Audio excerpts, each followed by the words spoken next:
సినీ ఇండస్ట్రీలో విషాదం, ప్రముఖ గాయని కన్నుమూత. తీవ్ర దుఃఖంలో అభిమానులు. అసలు ఏం జరిగింది ఏంటి వివరాలు తెలుసుకుందాం. వీడియో పూర్తిగా చూడండి. అలాగే తప్పకుండా ఒక లైక్ చేయండి. మరిన్ని అప్డేట్స్ కోసం ఛానల్ని సబ్స్క్రైబ్ చేసుకోండి. ఇంకా వివరాల్లోకి వెళ్ళిపోదాము.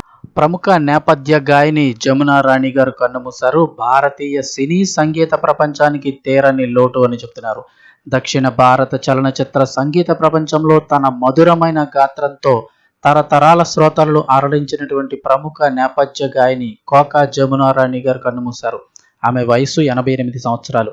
ఆమె మరణవార్తతో తెలుగు, తమిళ, కన్నడ, మలయాళ సినీ పరిశ్రమల్లో విషాదం నెలకొంది. దక్షిణ భారత చలనచిత్ర సంగీత ప్రపంచంలో తన మధురమైన గాత్రంతో తరతరాల శ్రోతలను అలరించినటువంటి ప్రముఖ నేపథ్య గాయని కోకా జమునా రాణి గారు కన్నుమూశారు. ఇక సినీ ప్రముఖులు, సంగీత అభిమానులు ఆమెకు ఘన నివాళిని అర్పిస్తూ సంతాపం వ్యక్తం చేస్తున్నారు. 1938లో ఆంధ్రప్రదేశ్లో జన్మించినటువంటి జమునా రాణి గారు చిన్న వయసులోనే సంగీతంపై అసాధారణ ప్రతిభ కనబరిచారు.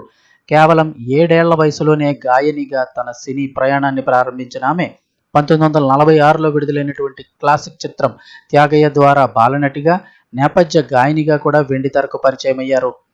ఆ తరువాత దాదాపు 4 దశాబ్దాలు అంటే 40 సంవత్సరాలకు పైగా దక్షిణాది సినీ సంగీత ప్రపంచంలో తన ప్రత్యేక స్థానాన్ని ఏర్పరచుకున్నారు.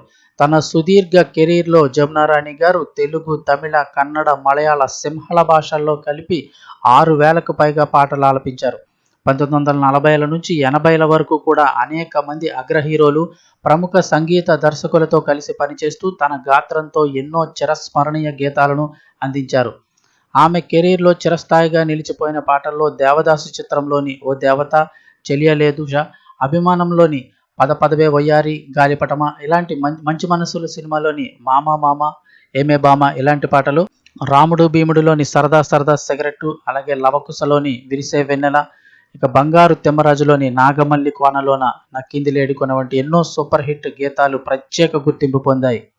అలాగే ద్రోహి, రత్నమాల, లైలా మజ్ను, చంద్రమతి, దేవదాసు, సంతానం, ఆలీబాబా, 40 దొంగలు, వద్దంటే పెళ్లి, బడిపంతులు, అన్నా తమ్ముడు, బంగారు తిమ్మరాజు వంటి ఎన్నో చిత్రాల్లో ఆమె ఆలపించిన పాటలు సంగీత అభిమానుల హృదయాల్లో చిరస్థాయిగా నిలిచాయి. 1987లో విడుదలైన దర్శకుడు మణిరత్నం క్లాసిక్ చిత్రం నాయకుడిలో కూడా ఇళయరాజా సంగీత దర్శకత్వంలో ఆమె ఆలపించిన నా నవ్వే దీపావళి పాట కూడా ఆమె గొప్ప గాత్ర ప్రతిభకు నిదర్శనంగా నిలిచింది.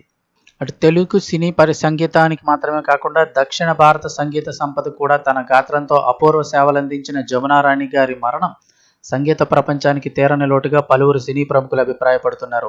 ఆమె పాడిన వేలాది పాటలు సంగీత అభిమానుల హృదయాల్లో చిరస్థాయిగా నిలిచి ఆమెను ఎప్పటికీ సజీవంగా ఉంచుతాయని చెప్తూ ఉన్నారు.